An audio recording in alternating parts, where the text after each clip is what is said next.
Assalamu alaikum and good evening, Your Excellencies, Honorable Ministers and Secretaries, STPI partners, fellow colleagues, and ladies and gentlemen. On behalf of entire STPI team and partners, I, Dr. Fariha Armagan, Research Fellow and Head of Center of Evidence Section Research, STPI, welcome you to the closing plenary of the STPI 27th Sustainable Development Conference and the second Sustainability Investment Expo. On behalf of Team STPI and our esteemed conference partner, I thank our guest of honor, Senator Dr. Musaddiq Masood Malik, Federal Minister for Energy, Government of Pakistan, for joining us online.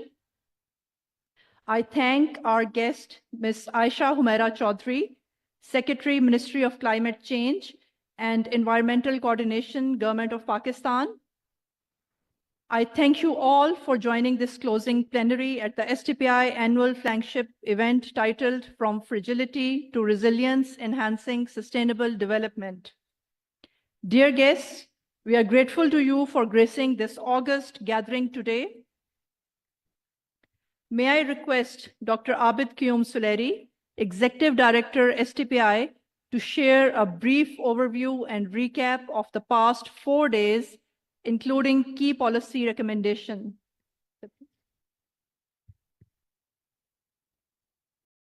Thank you, Priya. Good afternoon, ladies and gentlemen, and thank you very much, Senator Musaddiq Malik Saab. I know you were in Saudi Arabia, that's why you couldn't join in person, and now you are in some extremely important meeting. But thank you very much for joining us online. It is a real pleasure to have you, to have Madam Rumina Khurshid, Senator Samina Zahari, our honorable board members, Senator Roshan Khurshid Barucha, and chairperson of our board, Shafkat Kaka Khail Saab. Well, this is the concluding ceremony of our 4 days long 27th annual conference and second Sustainable Investment Expo.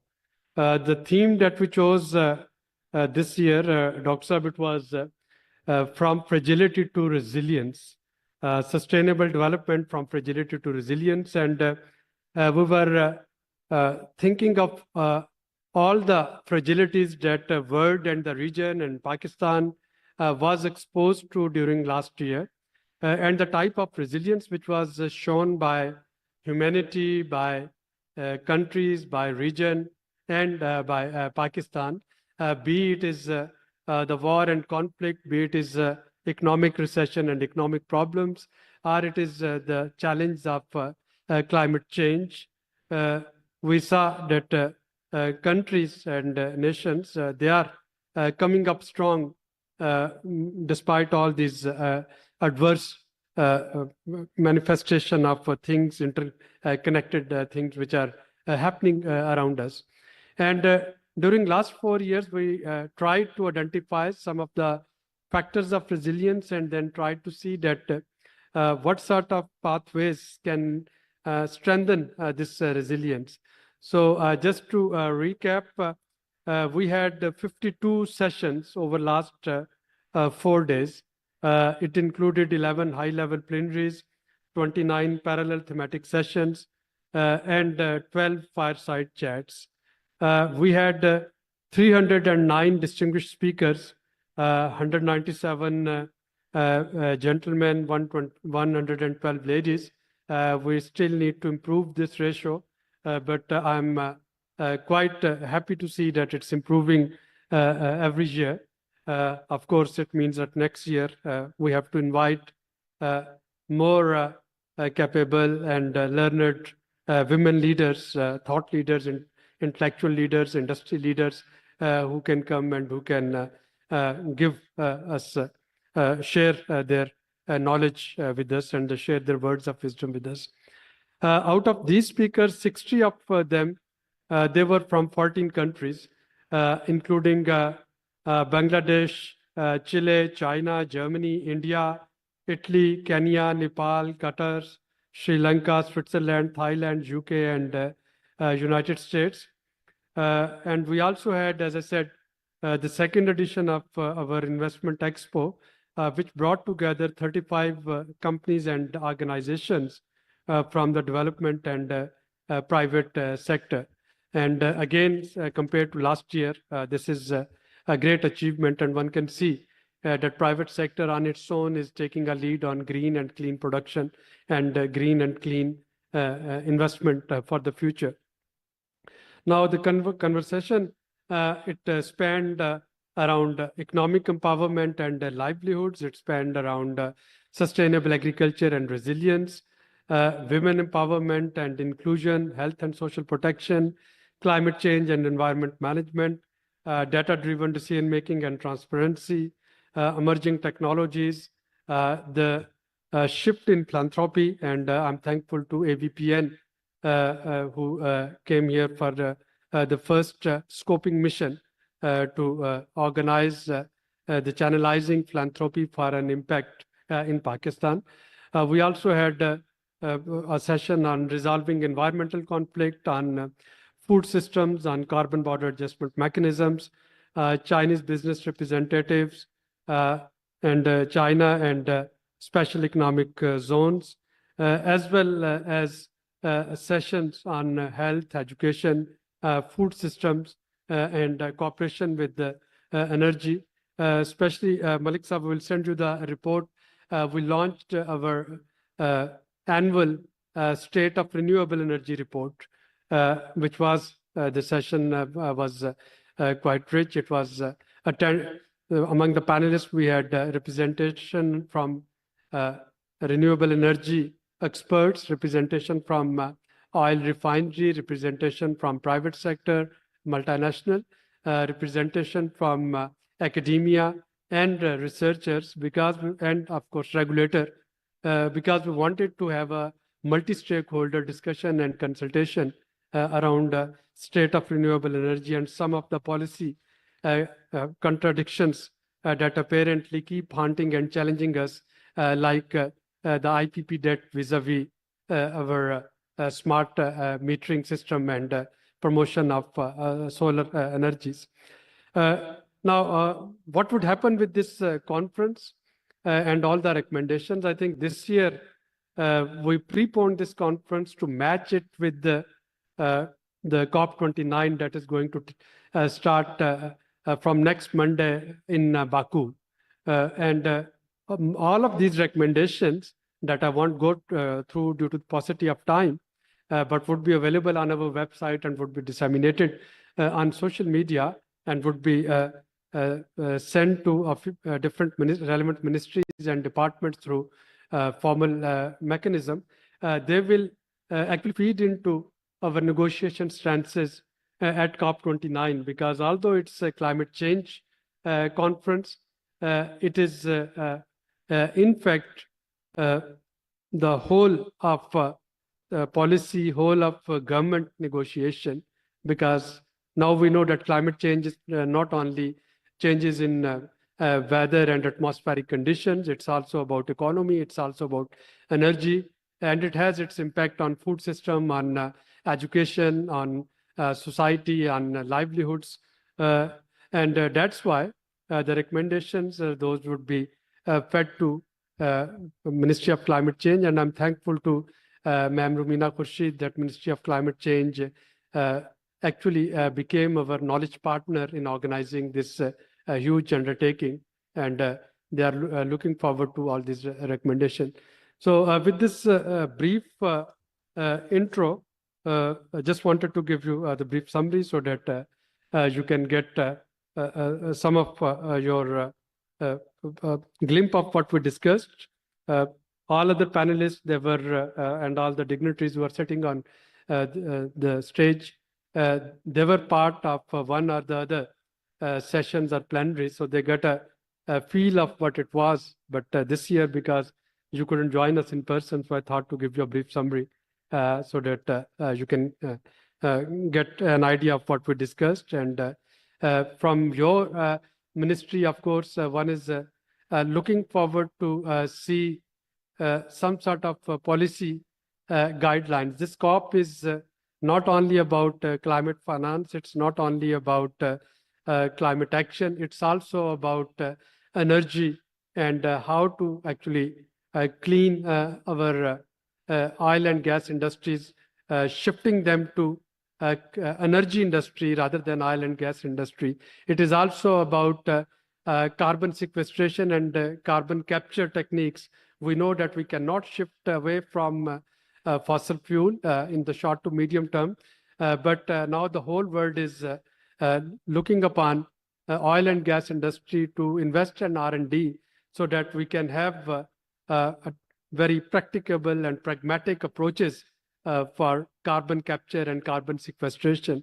And I know that your ministry under your guidance is also taking a lead, and I've had some discussion with some of the oil and gas companies here who have been told by your ministry that under your guidance, they are trying to turn into energy companies rather than oil and gas companies.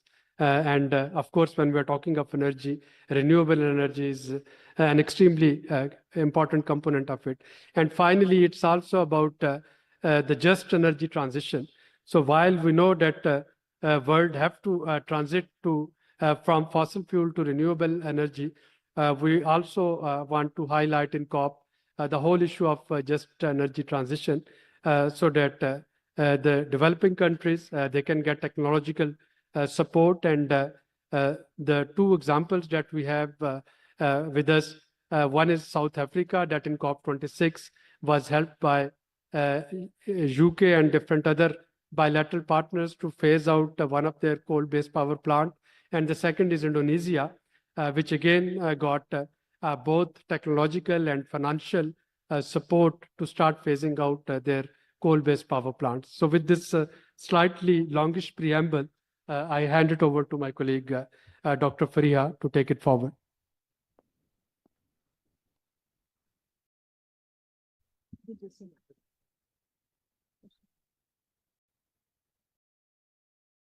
Thank you, Dr. Abid Suleri. May I please now request our guest of honor, Senator Dr. Mossaddeq Masood Malik, Federal Minister for Energy, Government of Pakistan, to present his remarks.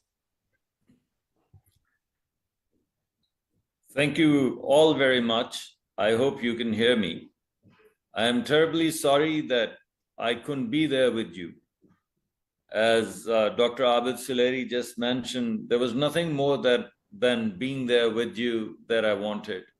But unfortunately, I was out of country, and right now I'm in transit. So I'll try to do my best from distance. I think it's a very timely topic, from fragility to resilience. Very important discussion topic. And I'm tempted more to focus on fragility. I'm tempted to tell you that we as a government have three aspirations primarily.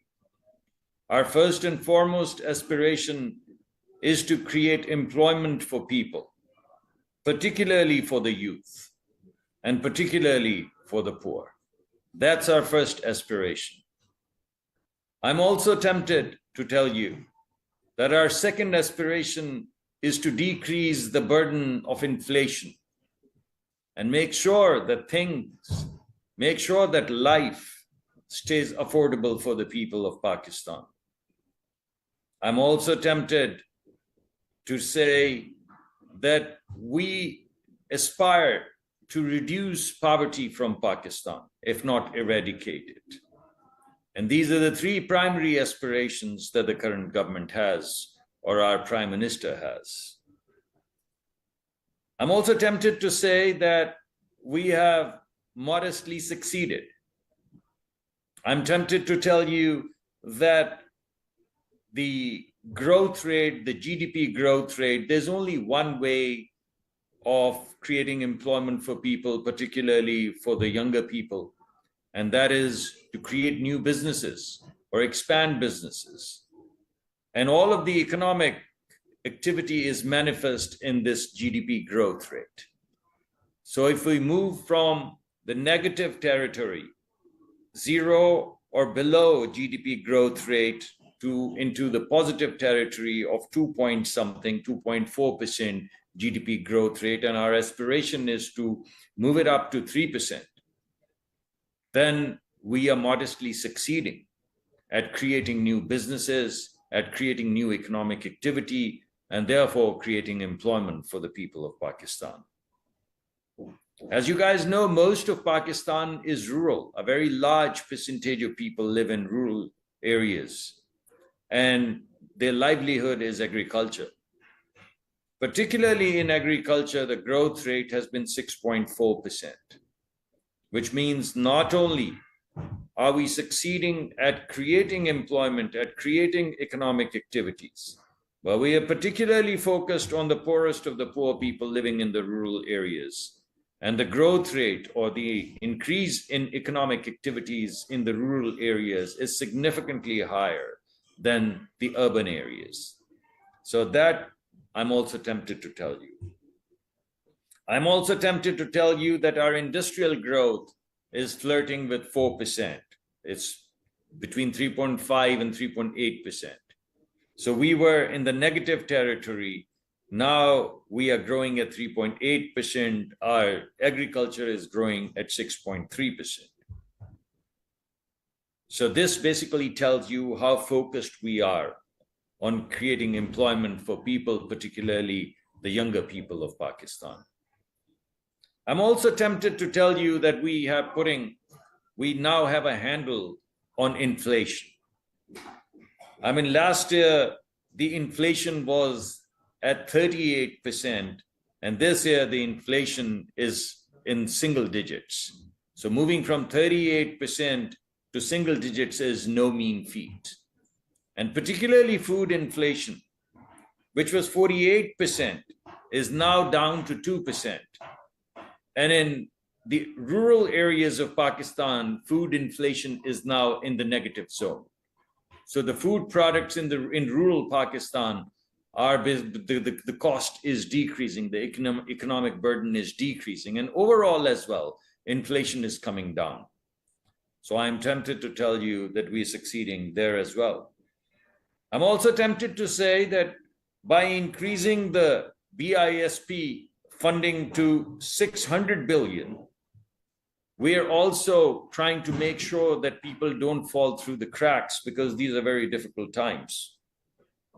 And I'm also tempted to say that by enhancing the developmental funding, because in our minds, perhaps erroneously, we believe that developmental funding has a lot to do with economic activity, has a lot to do with employment generation. And if we take roads into the remote areas of Pakistan, wherever the road goes, employment goes. Wherever we build the dam, the employment goes. And generally, these are in poorer areas of Pakistan. So we are hopeful that by increasing the BISP funding and by enhancing the PSDP funding, we are moving in that direction as well. During the past summers, for 86% of the people of Pakistan, we tried to provide relief in electricity. And in Punjab, by giving extra grant, they provided support to about 99% of the people of Pakistan, of Punjab. So overall, we tried to provide relief to 86% of the people, because the electricity bills were going very high, and in Punjab, the relief was given to 99%. So are we moving in the positive direction? I think we are. Our stock market is high, our policy rate is coming down, our reserves are strengthening and going up. A lot of FDI is committed to Pakistan, and right now I am exhausted and tired and in transit, because we are running from one country to another, trying to get foreign direct investment in Pakistan, in the industrial sectors, in the mining sectors, and so on and so forth. So I would like to say, or I'm tempted to say, that we are modestly moving in the right direction. We have stabilized the country. and now we are ready to take off towards growth. But that's what I'm tempted to say.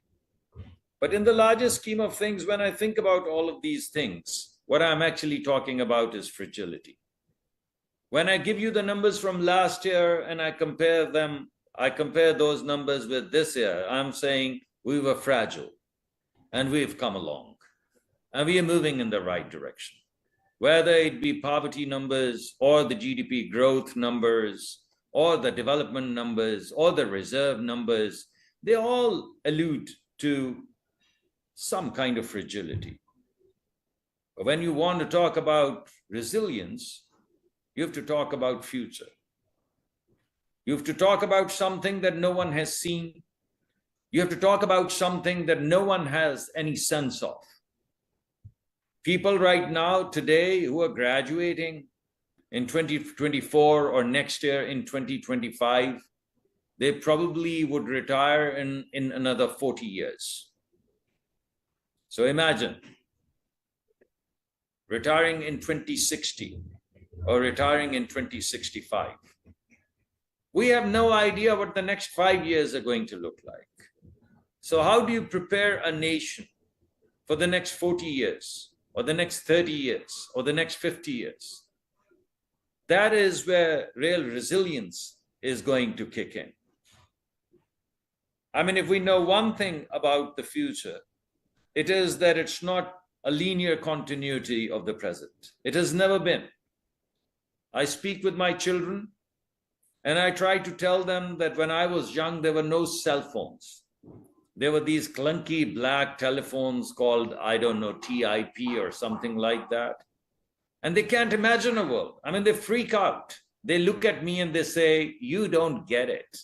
And they're right. I actually don't get it because they are happening now and I've already happened. And there's a discontinuity in between. But what they don't realize is that very soon they won't be happening. And we have to prepare our children for a future which is not going to be linear. It is not going to be a future in which we are going to have clunky old telephones or even the cell phones. It was hard to imagine. It was hard to imagine that there was a time when there were no cell phones. My father used to tell me that there was a time when there was no penicillin. He was a kid when penicillin was, at least came to Pakistan or perhaps India at that point in time. Look at the science now. Look at what biotechnology is doing. Look at the designer babies. They're happening now. You can actually design. You're growing human organs in petri dishes. Who could have imagined that? So these petri dishes are the penicillin of the yesteryears. I am the petroleum minister, and I could not have imagined growing up that there'd be cars which would run without petroleum fuel. I couldn't have imagined. How could there be a telephone without a cable or a wire? How does the voice travel? How could there be a car that doesn't have fuel as in gasoline? How can you have a car that doesn't have a driver? And what I'm trying to tell you is that resilience is in a future that we haven't seen. And all of the things that I spoke about earlier could be a platform for resilience, but they're responses to fragility. And what we need to build in us moving forward is resilience. I mean, if you broadly think about all the things that I'm talking about, there are a bunch of technologies that are mission critical. Biotechnology is going to completely change how we think about illness and life and death. Everything is going to get renegotiated. When you think about all of these smart cities, you're talking about connectivity. And if you go to other parts of the world, you would begin to see what connectivity has done to the world. You have you have virtual wallets. You walk into these shops where if you pick up Your account gets debited, you put it back, your account gets credited, you walk away, and everything gets settled automatically. We could not have imagined that. I could not have imagined that. So what I'm saying is that resilience is for a future, and a future that we haven't seen. And that future is going to entail all of these things that we are talking about, the nanotechnology and biotechnology and artificial intelligence and connectivity and new environmental sciences and climate and so on and so forth. The only way to think about future is to understand. There's no biotechnology without biology. There's no nanotechnology without physics. There's no computer science, artificial intelligence without math. So if you want to build resilience for a future that we haven't seen, we'll have to think about our educational system. We'll have to think about all of the kids which are currently not enrolled. We'll have to think about the kids that are dropping out. We'll have to think about the kids who don't finish 5th grade of education. We'll have to think about our higher education system. Because unless we're able to train our youth, our future youth, our children, for a future that not only we haven't seen, it's impossible to fathom what it's going to look like, we will not succeed. So with all the numbers that I've given you at the beginning of my talk, which was our response to fragility, whatever space we create, that space has to be invested, that economic space has to be invested in human capital, into our ecology, into our communities, into our villages. We have to make sure that no kid is left behind. We have to make sure that no matter what kind of future comes about, they have learned how to think through a problem that no one has seen before. And those solutions are not just science solutions. I'd be amiss just to talk about biology and physics and not talk about art and not talk about aesthetics and not talk about culture and not talk about civilizations and not think about the future in the context of our history. So we would have to take a liberal arts perspective on putting all of this together. We'll have to give the capability to our children and future generations to think vertically and think horizontally and not just in a linear manner. Because that capability is resilience. And we can apply it to sciences, to industrial clusters. You can apply it to climate. You can apply it to any number of things. But the most important thing is to build resilience in our communities. And from my perspective, this resilience is multi-sectoral. Our investments in health, our investments in education depend upon the economic space, both for the country as well as for the families and the communities. Our economics is contingent upon our healthcare system, because the biggest cause of poverty relapse is illness. So we'll have to build the community. We'll have to build a unit which is resilient, where people can take care of their elders and send their children for world-class education. And I think if we are unable to do that, we would be amiss. I would finally only say that we'll have to somehow or the other inspire faith and courage amongst our younger generation. We'll have to convince them that they can believe and make it happen. I tell you, I mean, when I go around and I talk to people, and the despair that I hear sometimes is daunting. It can take any community down, any country down. So I think we need to instill hope amongst our people, hope amongst our youth, that if they swung their bat, they'd throw the ball out of the stadium. And that faith comes from heart. So while we're talking about the matters of head, we also have to begin to talk about matters of heart. We also have to tell kids that things are going to be just fine, that they're going to be just okay, like kids and youth in other parts of the world. If they swing the bat, they will hit. And if they hit, they will throw the ball out of the ballpark. That is the faith that they need to have, that they're going to be just fine.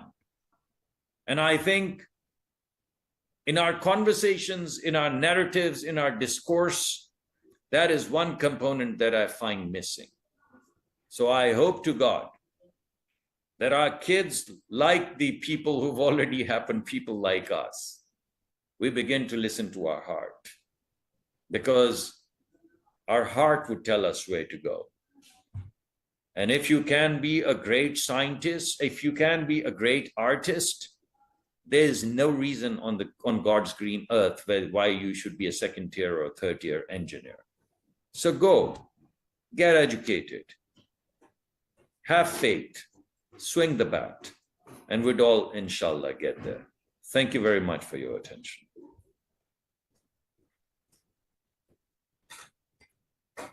Thank you very much, Senator Dr. Musaddiq Malik Sahab. Now, may I please request Ms. Romina Khurshid Alam, Coordinator to the Prime Minister, Ministry of Climate Change and Environmental Coordination, Government of Pakistan, to present her welcome remarks on behalf of Ministry of Climate Change and Environmental Coordination.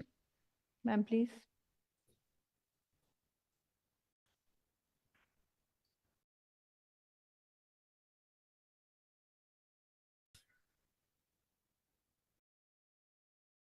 Bismillahirrahmanirrahim. Very good evening, ladies and gentlemen. My special regards to my honorable colleague, my friend, Senator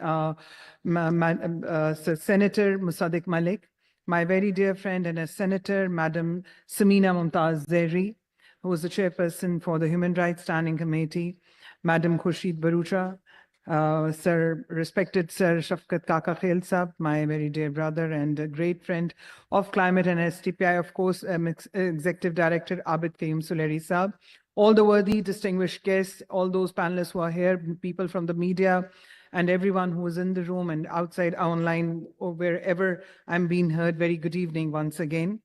As we are going to conclude this landmark conference, I'm totally filled with optimism, and I think where we have witnessed a huge gathering of like-minded, uniting across sectors, borders, with a shared vision of resilience and sustainability. This conference, driven by Sustainable Development Policy Institute, in the partnership with the Ministry of Climate Change and Environmental Coordination, has proven invaluable in setting the foundation for Pakistan's journey from fragility to resilience. Over the past days, we have addressed crucial themes from climate resilient agriculture and sustainable industrial growth to empowering local governance and strengthening socio-climate compliance. These decisions reflect the spirit of resilience that Pakistan is committed to building across its communities. Ladies and gentlemen, with COP29 in Baku on the horizon, this dialogue reinforces our commitment to play an active role on the global stage. Pakistan will advocate passionately for climate finance, technology transfer, and a unified approach to addressing climate challenges. Our contribution here have prepared as well as for COP29. And we look forward to advancing initiatives like the National Adaptation Plan, Pakistan Climate Change Authority, and climate finance strategies that can serve as global models of resilience. As I prepare for COP29, along with the support of a great people around from Pakistan and across the world as well, I carry with me the insight and recommendations from this conference. Our government, led by the Prime Minister Mia Mohammad Shehbaz Sharif, remains steadfast in pursuing a future where resilience is integral to every fact of our national development. However, government efforts alone are not enough. It is through partnership, public engagement, and the dedication of the organizations like we are here together that we can make lasting strides.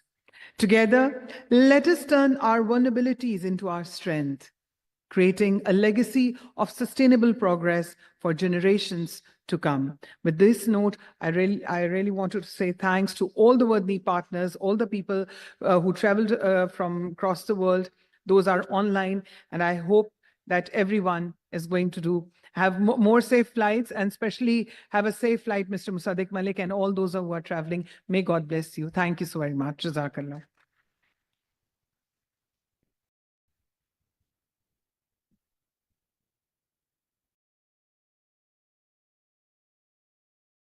Thank you very much, Ms. Romina Khurshid Alam. On behalf of STPI, we would like to extend our immense thanks for your cooperation and support given to 27th Sustainable Development Conference. Thank you very much.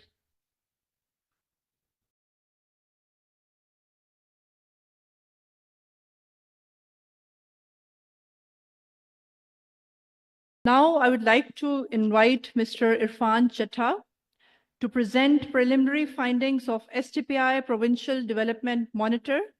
Mr. Irfan Chatta is an Associate Research Fellow at STPI and specializes in development macroeconomics.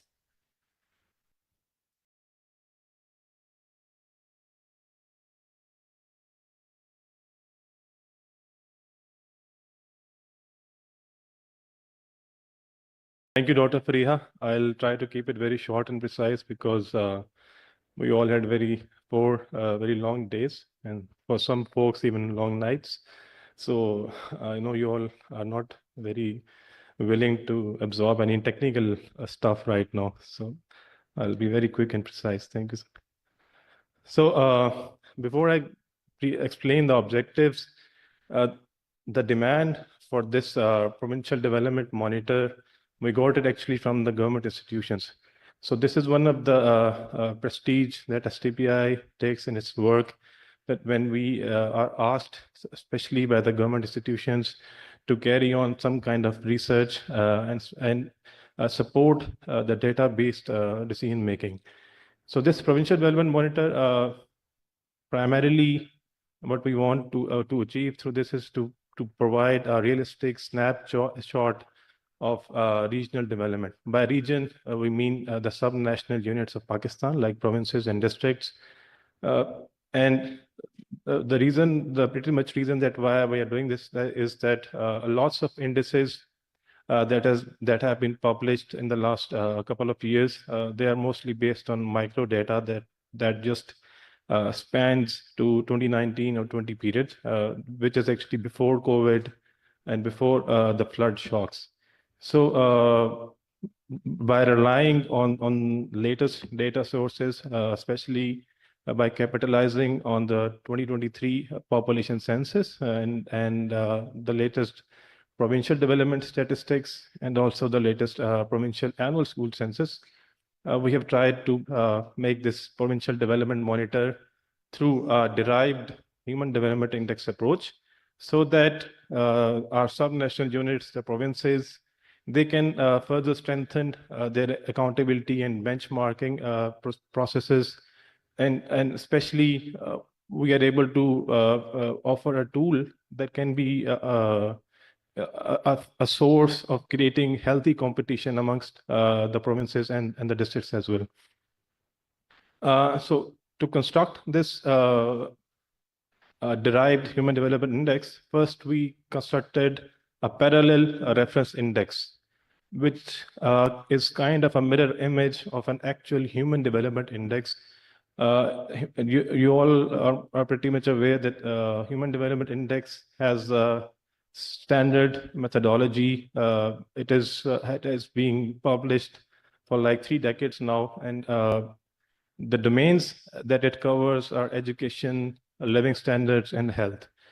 So first, we constructed a reference index so that we can figure out the realistic rates of change at the district level, which could be applied to the Human Development Index of 2019, because we only had macro numbers. For example, the GDP, it dipped by 0.21% in response to shock, and also after flood, we had a slight dip.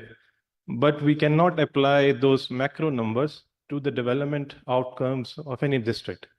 So to figure out the realistic rates of changes in these different domains, we constructed this reference index, which had the same domains which any human development index incorporates, like health, education, and living and housing standards.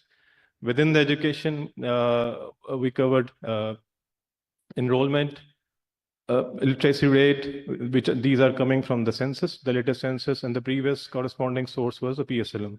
Similarly, we also covered basic facilities at school and also teacher-student ratio. Within the housing and living conditions, we looked into the types of housing, actually I can, access to electricity,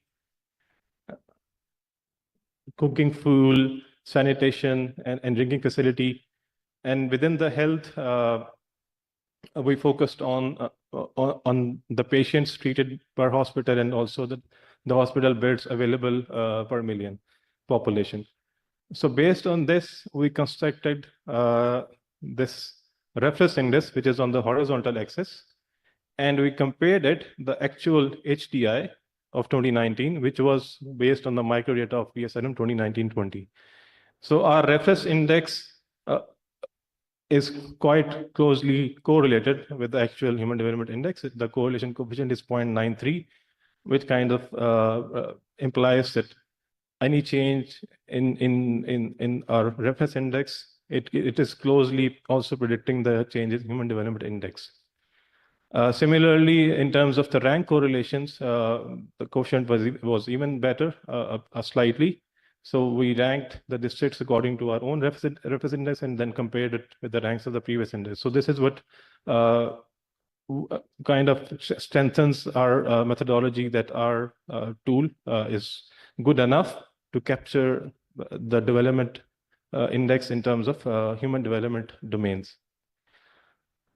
The second step was to compute the derived Human Development Index for 2023, which could actually account for the COVID and flood shocks. So DEI, DLSI, DHI, these are all component indices of any standard Human Development Index, but these are derived. We computed the rate of change between 2019 and 2023 for each component index based on our reference index, and then applied it to the actual HDI computed originally by our development partners back in, I think, spring of 2024. So this is how we derived the HDI for 2023 based on our reference index. Now, coming to the findings, I think they kind of align with also the theme of our conference here as well, from fragility to resilience.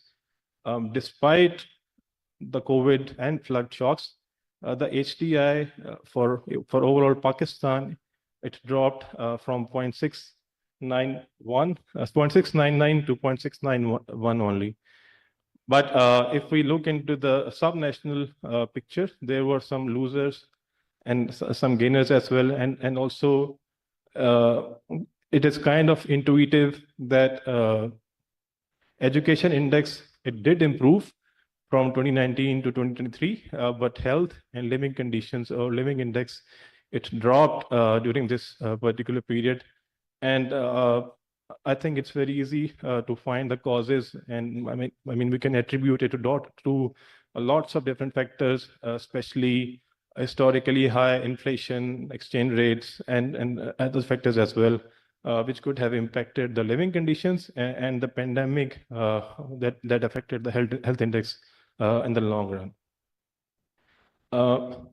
So this is kind of change in HDI 2019 versus the derived HDI 2023. We can see I mean, all the regions, they slightly dipped by certain percentage points, except for Islamabad, it slightly gained. It moved from 0.92 to 0.94.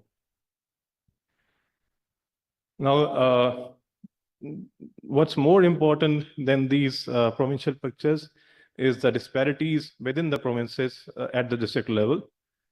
Now, within the Sindh, the standard deviation was the highest between the different districts. So, which actually implies that within Sindh, we have a very high level of disparity within the districts, followed by KP, Balochistan, and Punjab. Now, looking at the top 10 districts, we can see here that they are kind of similar to the 2019 rankings. For example, Gujarat was on number 3, now it's on number 2. So if a district moved a rank upward, the second one came to the third. But what's more concerning is that within these top 10 districts, we have representation of all the provinces. But when we look into the bottom 10 districts, unfortunately, they are all from just the Balochistan. So that's actually a matter of more concern, that the bottom districts, they're actually clustered in Balochistan. If we come to the recommendations also, now these recommendations, they are linked with our other approach of conference, like whole of government approach, and especially these district rankings. These one should read them not as that, for example, if some district is at very low, it does not mean that it did a very poor job. Maybe other districts, they did better jobs. And this is how this index is constructed. It is organically looking into the performances of other districts as well. So this is why these rankings, these are just benchmarks which need to serve as a reference to further improve the performance of the districts.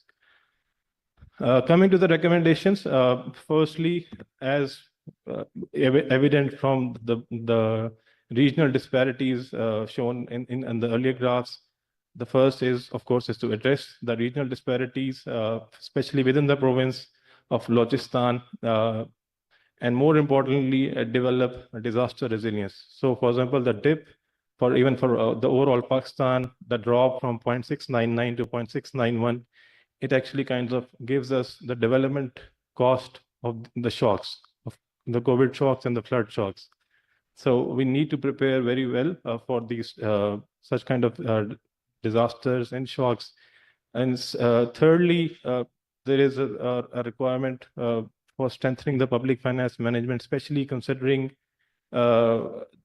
the fiscal management at the federal level as well. So we have seen that markups are raising to peaks as a percentage of GDP.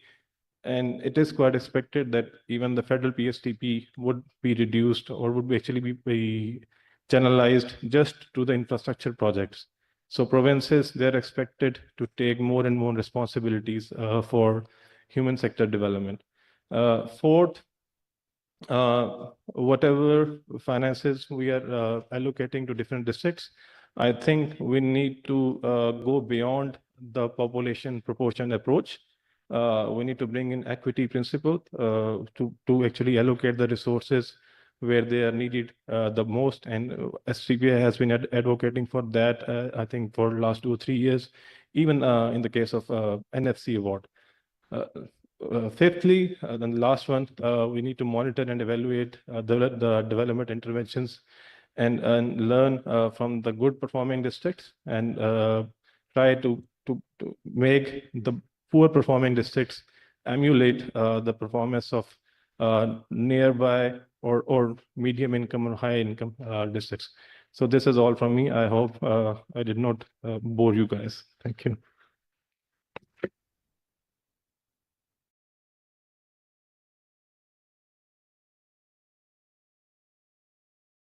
Thank you, Mr. Irfan Ahmed Chattha, for sharing an insightful presentation. Now I would like to invite Senator Faratullah Babar for reflections of the 27th Sustainable Development Conference. Sir, we have had the privilege of your gracious presence at the conference over the years, and we would really appreciate if you can share some thoughts around our conference. Thank you.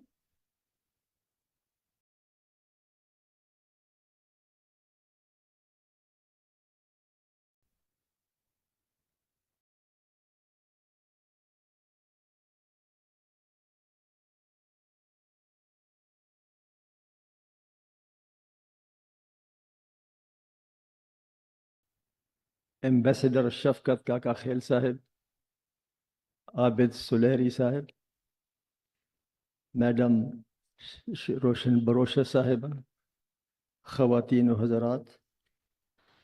I didn't come here to speak. I'm grateful to Abid Suleri Sahib to have invited me to share what I think about this conference. All good things in life one day come to an end. This conference has been one of the very good annual things that happen. This also has come to an end. All sweet things have a taste. This conference has been a sweet experience and it has its own taste. From every event, you have a takeaway. The takeaway varies from person to person. What you take away from an event may be different from what I take away from the event. The sweetness in the mouth also varies from person to person. You may have a taste of sweet different from what is my taste of sweet. I also have attended a number of discourses of this conference, and I also have a takeaway. Maybe that my takeaway is different from your takeaway. As I said, every person has its own takeaway from every event. This event brought together the cutting-edge knowledge, wisdom, and experience from all over Pakistan. It condensed 1 year into 4 days. My takeaway from this conference, Abid Suleri Saab, is this: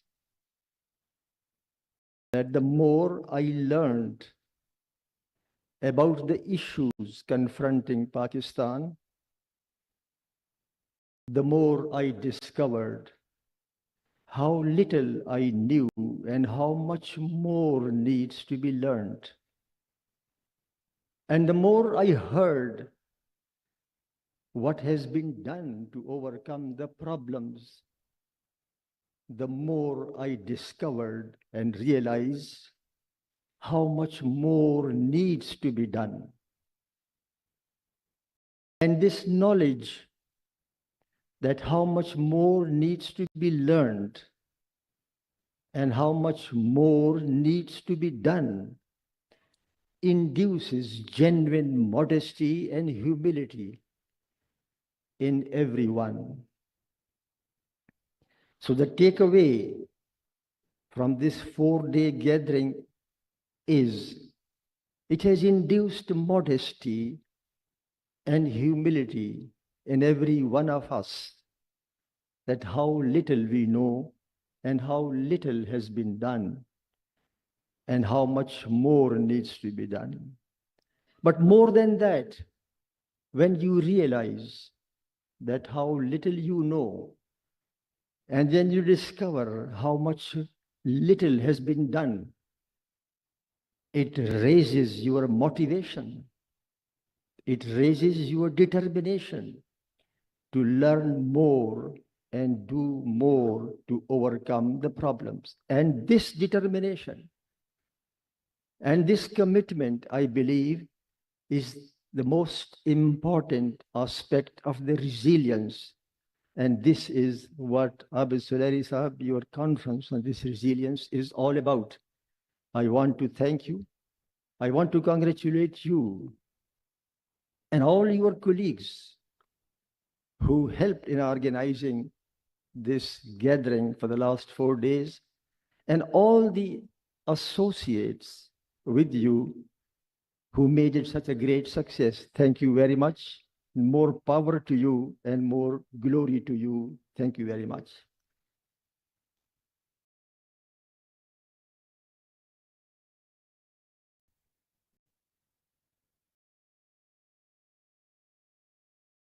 Thank you very much.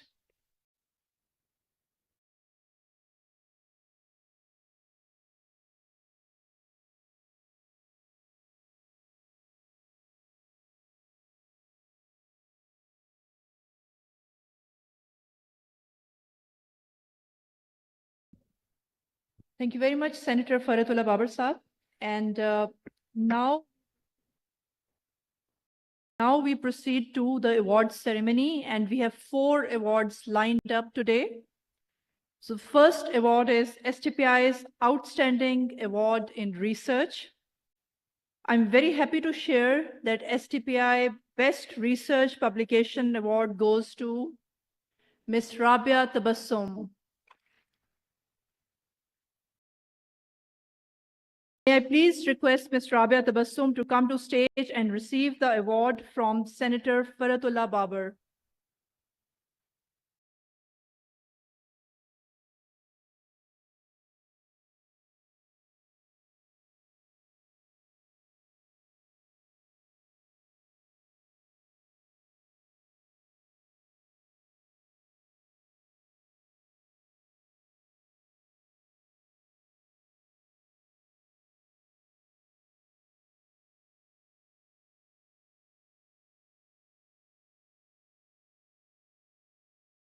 Many congrats, Rabia Tabassum.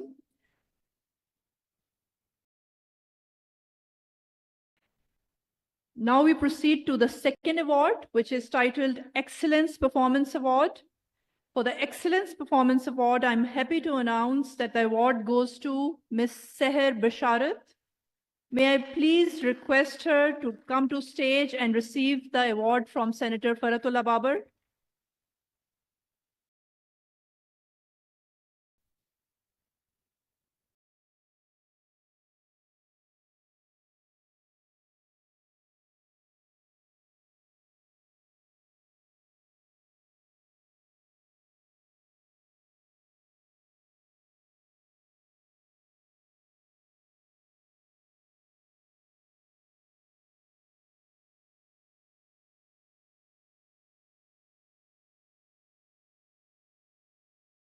Many congrats, Ms. Seher. Our third award is titled Green Responsibility, Nurturing the Planet Initiative. I would like to state that STPI honors its commitment towards green initiatives and sustainability. Hence, this award celebrates initiatives taken up by the STPI Staff Welfare Committee that actively contributes to the STPI ecosystem, and this award and green responsibility contributes to protecting our planet for future generations through innovative and responsible actions. I'm happy to share that STPI's Green Responsibility Award goes to Group 13, which comprises of Dr. Abid Suleri, Mr. Khurram Shehzad, Ms. Sania Amin, Mr. Mohammad Riaz, Ms. Zainab Babar, and of course, a huge contribution by the gardener, Mr. Mujibur Rahman. May I please request them all to come on stage and receive the award. And may I please call upon, may I please call upon Dr. Shafqat Munir, the Staff Welfare Committee Head and Deputy Executive Director, STPI, to present the award with Senator Faratullah Babar.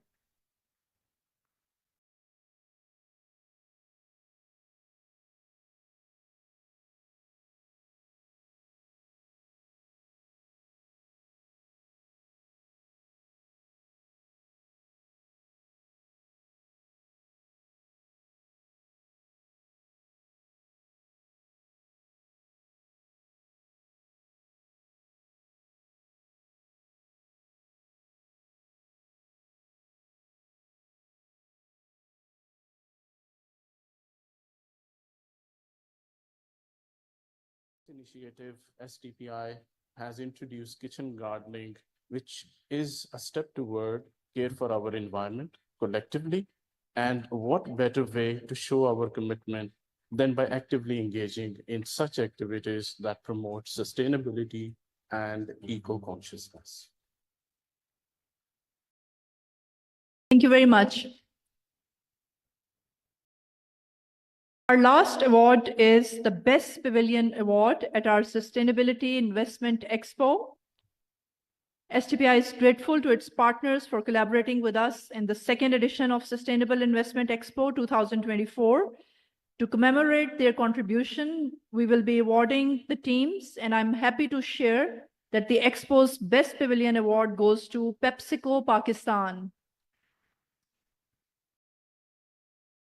May I please request PepsiCo Pakistan stallholders to come to the stage and receive the award from Senator Faratullah Babar and the respected panelists.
Many congrats to PepsiCo Pakistan for an outstanding pavilion.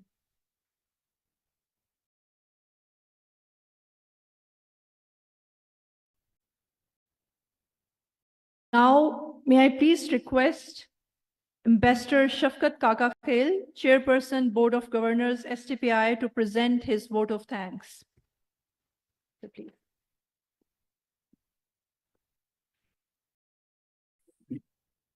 Dear friends, at the start of my remarks, I'd like to thank Musaddiq Malik Saab, Rumina Khalid Alam, and Senator Faratullah Babar for gracing this occasion. Musaddiq Malik Saab spoke online. We are now at the end of our 4-day Sustainable Development Conference, the 27th Sustainable Development Conference. This was, I think, the longest in terms of duration, and it was also the richest in terms of content,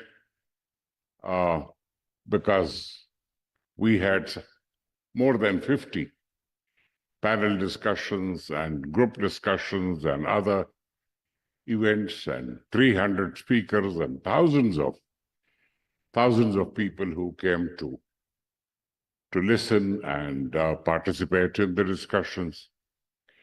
And I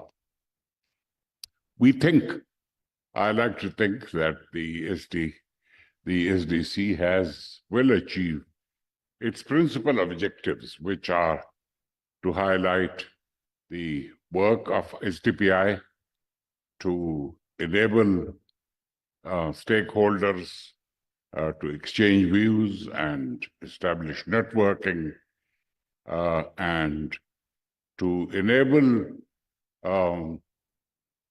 people, experts, and civil society to discuss the most important issues concerning sustainable development, economic development, social justice, and environmental protection. Of course, the defining challenge of our time, which is climate change, was very much discussed, various aspects, because climate change affects each and every aspect of our life. And participants in the SDC discussed how stakeholders, governments, civil society, private business could contribute to meeting this challenge.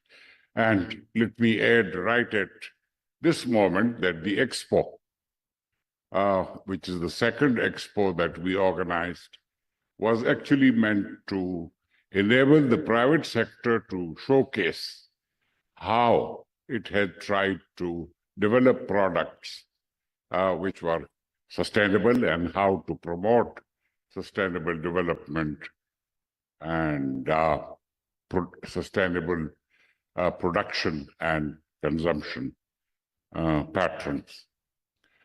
So at the conclusion, I would like, first of all, I'd like to thank those in charge of such events in the Park China Cultural Center for enabling us to hold this meeting and for doing their best to provide assistance and facilities for this conference. As far as the conference itself was concerned, the captain of the ship was none other than Dr. Abid Suleri and his very able team. He had on the intellectual side people like Sajid Amin, Shafkat Munir, and others, and of course Tahir provided backup for sustainable television. Qasim has come back to his DPI. It's a great pleasure to see him return. And the actual work of the SDC was done by a team led by the indefatigable Uzma Harun, who is one of the hardest working people I have seen and worked with in my many years or decades of public life. So I would like to thank Uzma and her very able team for their dedicated work, which started somewhere in June, July, because it takes a hell of a lot of work to identify the topics, to liaise with partners and work out all the logistics. So that was tremendous. As far as the substance of the work is concerned, of course, one has to thank the chairs of the panel discussions, the participants of the panel discussions, and the audience, because it's the audience which has to listen and show their appreciation, or otherwise sometimes, for what is told to them. And I'm sure those who did the minutes taking and recording will be now working hard to capture the outcome of the discussions in order to preserve them for posterity. This conference of ours had to compete with a lot of political developments at home and with events like the American presidential election as far as the media attention is concerned, but we did manage to get reasonably impressive media coverage, and I'd like to thank both those who provided information to the media and the media organs.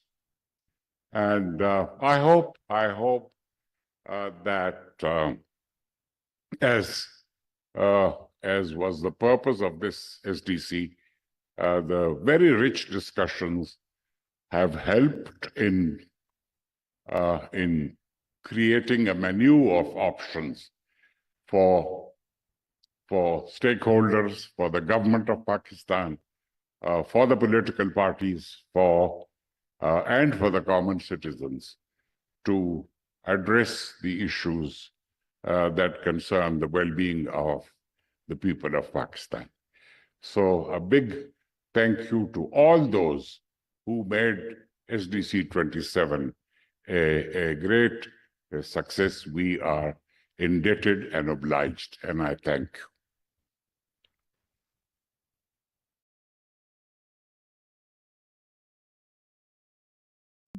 Thank you, Ambassador Shafkat Kakakhel Sahab.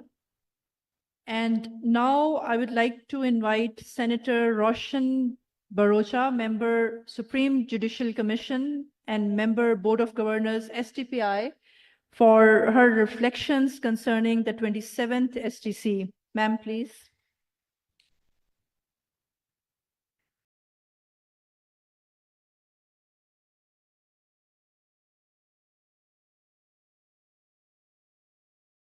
Senator Faratullah Babar Saab, Kaka Khel Saab, Abid, ladies and gentlemen, Assalamu alaikum to all. I must say, मैं दिल से कहती हूँ कि coming here for 4 days and attending the conference, I myself have learnt a lot. Going into all the panels and seeing what they had said was really very alarming also for me. When I looked at Baluchistan, where does Baluchistan stand? And it was surprising that when the figure was showed, 10, the lowest Baluchistan is. And that's what I've been telling them in my panel even. If you see today Baluchistan, I don't see much improvement, very frankly speaking. And instead of going forward, looking at Baluchistan, the figures what we saw, and today, of course, what I was seeing, it was, I think, we are going bad to worse. So I feel that there's a lot to be done, and the recommendations which were given were really very fruitful. And like Faratullah Babar rightly said, what are we going to take away? So I think for me, there's a lot to be taken back home. And it was really an eye-opening for me. Okay, what is going on and where do we stand today? I feel there's a lot that coming from Baluchistan, Baluchistan has to do a lot. We are far behind. Where we talk of SDGs and all, we are talking of poverty and we are talking of gender equality. We talked about health. We talked about education. And today, looking at education in Baluchistan, lot of dropout, health is going bad. Well, hunger. I wouldn't say hunger because in Pakistan, nobody goes hungry. At least one chapati everybody has. So we don't go hungry. But otherwise, I think there's a lot to be done. And thank you very much, Abid. I'm so grateful to you. And for me, I think takeaway is less, but eye-opening for me. There's a lot to be done, I think, over there in that province. Thank you very much.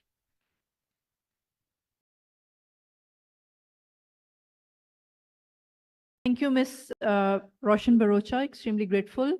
Before we proceed to the next segment, I would like to call upon, अगर यहाँ पे हमारे मुजीबुर रहमान साहब बैठे हैं, वो पहले stage पे आ नहीं सके थे जिस टाइम अवार्ड डिस्ट्रीब्यूट हो रहे थे, अगर काइंडली वो स्टेज पे आ जाएं और अपना अवार्ड रिसीव कर लें.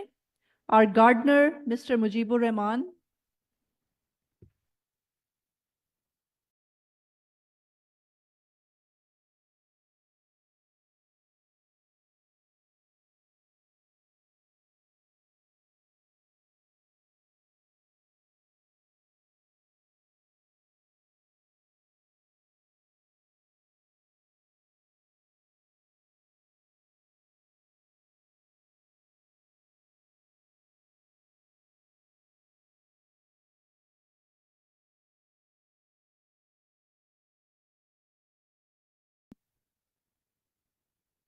Now I would like to invite Dr. Sajid Amin Javed, Deputy Executive Director, Research, STPI, to present his vote of thanks to all our donors, partners for their contribution to the success of this event.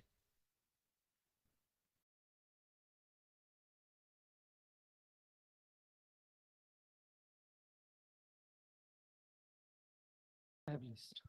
Thank you, Priya. Very good evening. I think I'm given the sweetest job, the whole SDC, to extend vote of thanks to our partners and to acknowledge the contributions each one of you, every one of you was making one way or the other. No journey from fragility to resilience can be completed without robust, strong, and very trusted partnerships. SDPI has been lucky for the past 27 years. We have been having the partners who are equally committed, passionate, and forthcoming in supporting this journey from fragility to resilience and to enhance the sustainable development. Like the last 26 years, we have more than 40 partners in this 27th SDC. Really acknowledge the contributions each of our partner has been making. This list is in no order. It's just a sheer acknowledgement of the contributions that you make to make this SDC happen and to take the messages, to expand the messages that we bring to you. The GIZ Pakistan, the PepsiCo Pakistan, AVPN, Asian Venture Philanthropy Network, Embassy of Denmark, Catholic Relief Services, Nestle Pakistan, Benkel FLA, United Nations Environment Program UNEP, Vital Strategies, Yunus Textile Mills Limited, Pakistan Poverty Alleviation Fund, PPAF, Core Alliance, World Food Program, Islamic Relief, and ladies and gentlemen, the list continues. Oil and Gas Development Company Limited, OGDCL, International Labour Organization, ILO. We have also have partners with the World Health Organization, the Bank of Punjab, Unilever Pakistan, European Environmental Bureau, FES Pakistan, Frederick Naumann Foundation, F&F. We also have a very kind, generous support from Overseas Investors Chamber of Commerce and Industry, OICCI, United Nations International Children's Emergency Fund, commonly known as UNICEF, the Beacon House School System, Beacon House National University, the Coca-Cola Company, Asian Development Bank, ComSets, Bestway Cement, Concerns Worldwide, Secure Islamic Finance, and list is long, I have to go another page.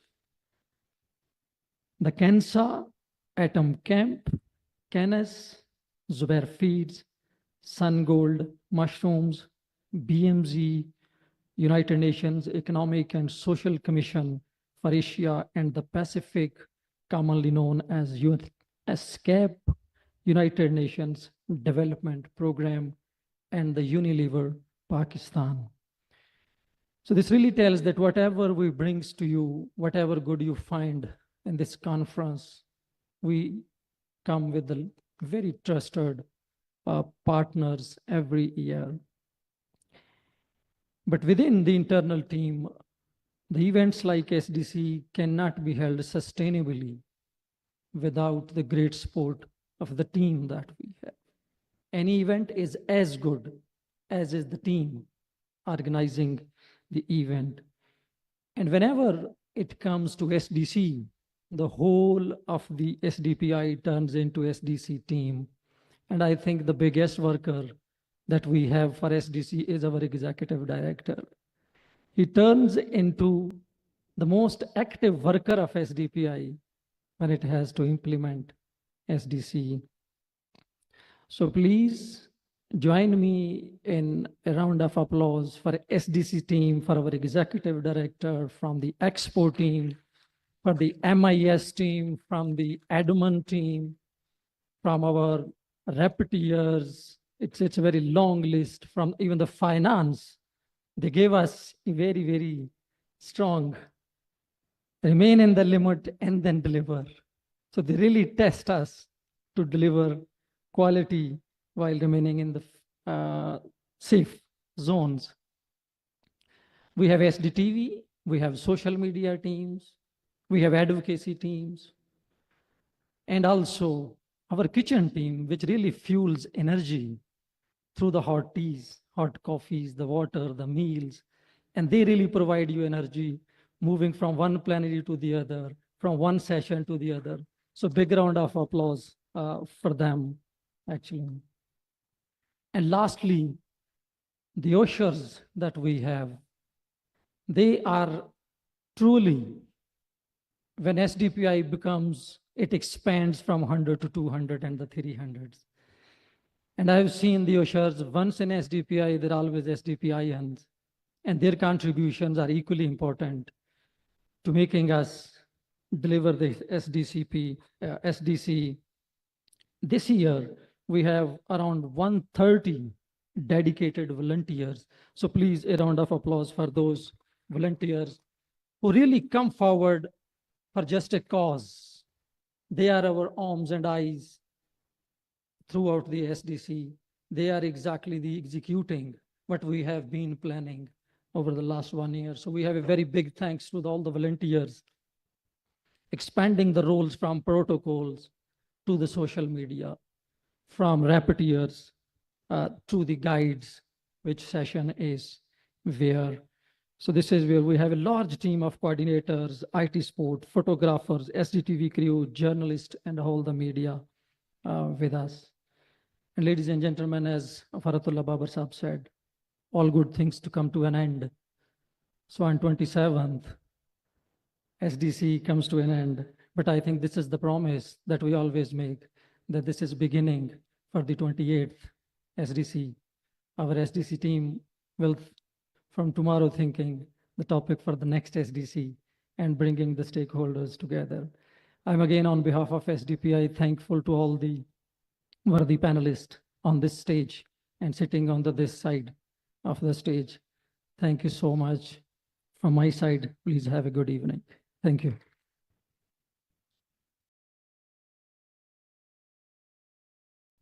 Thank you, Dr. Sajid Amin Javed.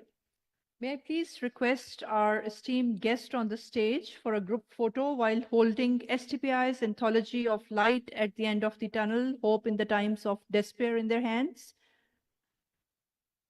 Please, sir. The anthologies are right next to you on the table. If we can have a group photo.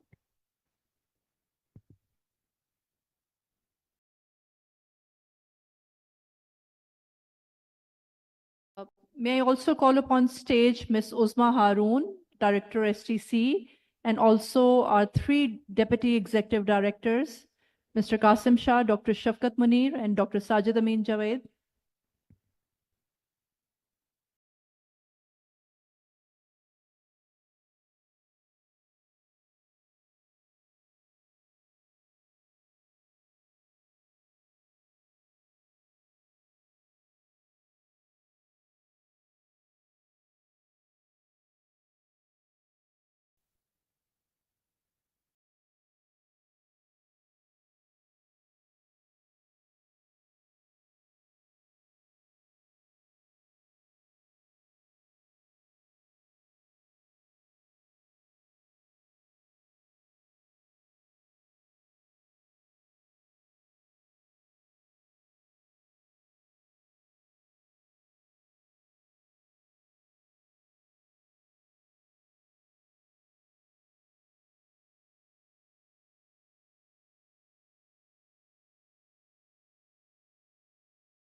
Thank you, everyone.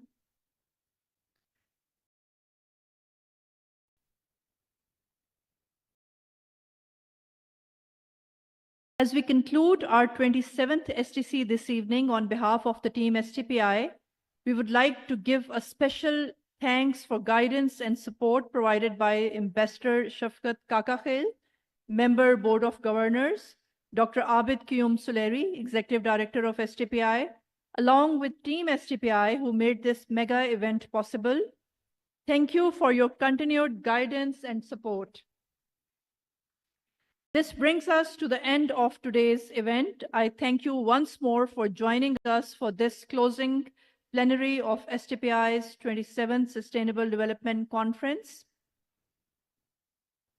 Finally, may I please request STPI staff to come on stage for a group photo.